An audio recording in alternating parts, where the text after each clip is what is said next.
Hello everyone, my name is The Fox. In my series of videos comparing the 4800U to Intel Tiger Lake, in my case the 1185G7, all comparisons will use the following testing methodology. Just so you are aware, this introduction video will be reused for each video, so if you've already seen it once, go ahead and skip ahead in the YouTube chapters below.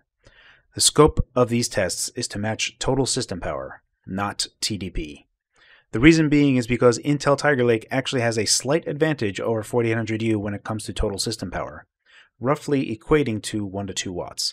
Not a whole bunch, but matching total system power is a far more fair metric to compare against, because at that point they would have the exact same battery life. Likewise, API choice will be the best one for whichever platform, and that will be the one shown, regardless if that API favors one platform or the other. On both platforms, I'm running Windows Build 21H1. Windows power profiles are set to max graphics performance on battery. Quick addendum here, that maximum performance profile will be for the AMD platform only. On Intel platform, I'm importing Cypheray's power profile, which is called Speed Shift in PowerCFG.cpl. This basically decouples a lot of Windows stuff from interfering with Intel's own power management. This way, only Intel power management is being enforced. PCIe power management is set to maximum energy savings.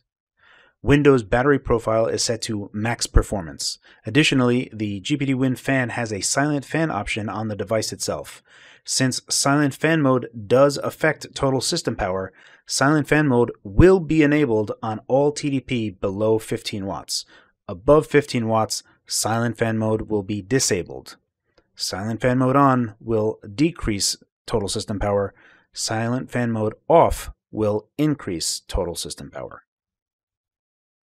On the AMD 4800U, I'm running Radeon 21.7.1 drivers. Tuning software is Renoir Mobile Tuning by SBSki. On the Intel 1185G7, I'm running Intel 30.0.100.9684 drivers, the July 14th, 2021 drivers. Tuning software is Cypheray's BAT, which is now TDP version 2.05. Regarding settings, I will make every attempt to use the best tuned settings I can for every TDP. For instance, below 10 watt on Intel 1185G7, it's better for the platform to run an EPP setting of 85%. As you can see here, both settings are a TDP of 6 watt, but EPP mode goes from 50% to 85% and we get a small bump in performance. Additionally, the floor setting for all EPP modes is 1.3 GHz with no ceiling on the max frequency. Last addendum to the Intel platform here, I have found that putting a GPU clock limit actually has a performance improvement at extreme low TDPs like 5 and 6 watt outside of just doing extreme EPP modes. So this is something that I will be doing going forward. Again, any Intel setting with a TDP below 10 watt will use an EPP setting of 85%. Any TDP above 10 watt, EPP will switch to 50%. On AMD at 5 watt TDP, the only change I make is to statically set GPU frequency between 200 and 350 MHz. At 12 watt TDP, I set GPU statically to 1.1 GHz. The GPU clock frequency will always be displayed on screen, so you'll know exactly what I'm using, just in case I find something slightly better for whatever I'm testing. Outside of that, 20 watt TDP and above will be using stock dynamic GPU clock frequency, and I will only be changing TDP. That's pretty much all the information you need to know so that you can understand all the settings that I have underneath. Outside of that, I will be saying what settings are in the game in the following part of this video. These are the settings that I'm using between both platforms. As you can see, we are running 1280x800 native resolution. I am using the Vulkan API backend. For the most part, almost everything is set to as low as it can possibly be. There are a few things that are slightly off, but you can see them as I go through the list itself. This particular comparison is interesting, but it is purely academic. I don't really anticipate anyone playing this game at these extreme low TDPs. The frame rate is just awful. Both of them are running at a total system power of around 9.5 watts.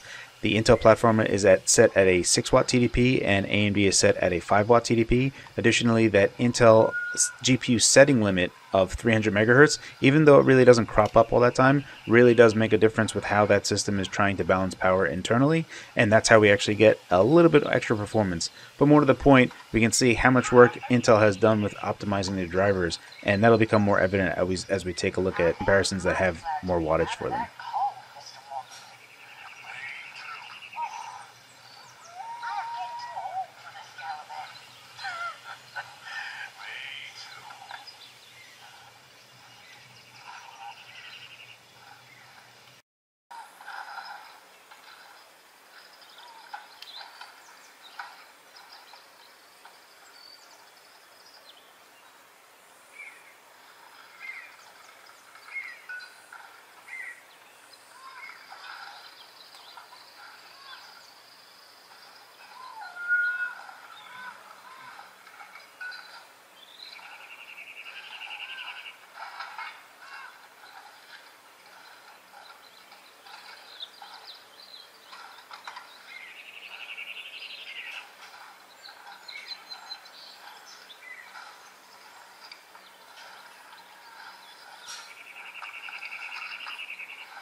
Alright, so 19.5 watts of total system power between these two comparisons. This would net us around close to 3 hours of battery life on the GPD WinMax platform.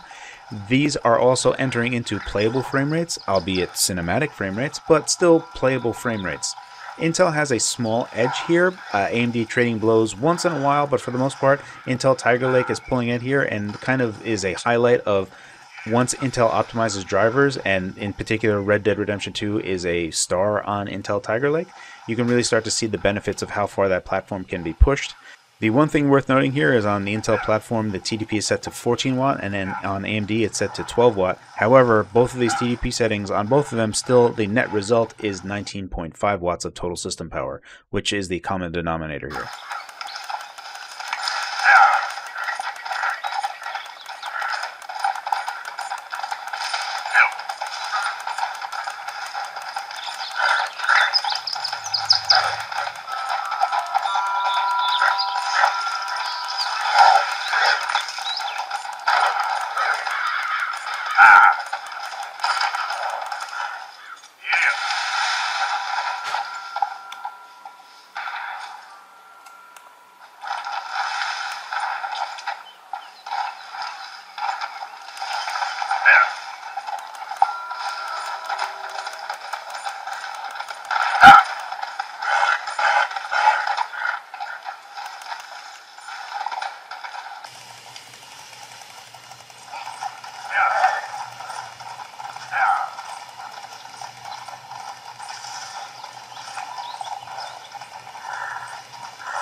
Alright, a few things to unpack with this particular comparison. This is the 32 watts of total system power comparison.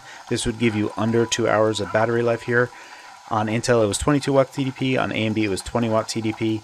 On the right hand side you can clearly see on the total system power of AMD that it says 28 watt. The reason for that was that I forgot to disengage the silent fan mode.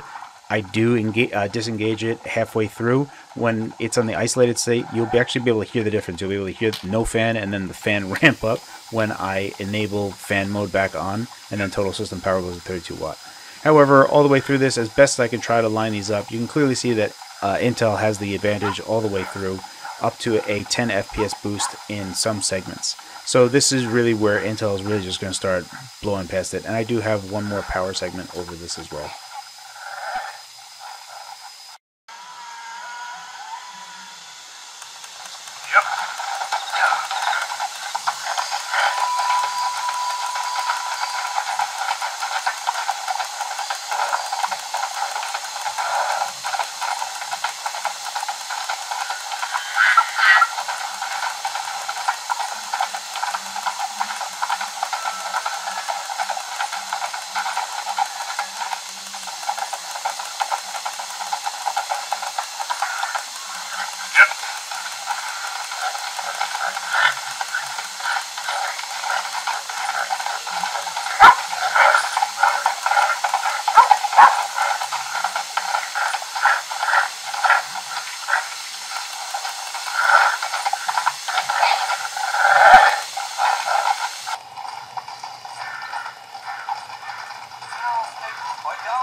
Alright, the last part of this comparison video, the Crazy Go Nuts TDP segment. So on Tiger Lake we're set to 30 watt TDP, on AMD we're set to 30 watt TDP. This gives us a 42 to 45 watt total system power. This is like 70 to 80 minutes worth of battery life. You're pulling a tremendous amount of power out of those batteries. Those batteries are, 3S1P, 11.4 volt basically. That's a lot of power to be pulling from there, so just be mindful of what you're doing with the batteries. The other thing worth noting here is that there's extreme diminishing returns at this. Intel manages to have a more consistent frame rate of around 40s, whereas AMD at 20 watt was around the 30s, and at 30 watt is around the 30s. So it seems to be heavier diminishing returns on AMD side versus Intel side. Still, there are diminishing returns on both. They're kind of around the same area, but both nothing really to write home about. I'll have more to say in the verdict at the end.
Alright, the conclusion of this video and my verdict for this particular comparison on Red Dead Redemption 2 between these two platforms. By and large, the Intel 1185G7 will be the winner here. And the main reason is because hitting a solid 30 FPS will require less total system power than the AMD counterpart. So you will have better battery life at the 30 FPS target.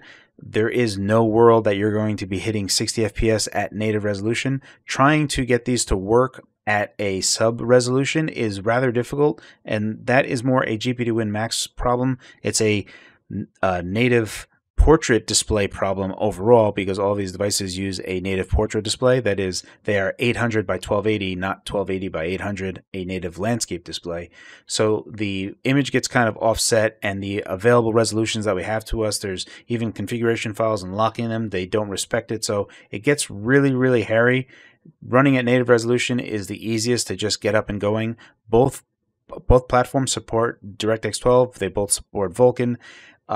Everything is really kind of equal here. It's just that Intel is the better platform here. You'll spend less power hitting a solid 30 FPS. So overall, that's what makes Intel, my version, the Intel 1185G7 version, worth it.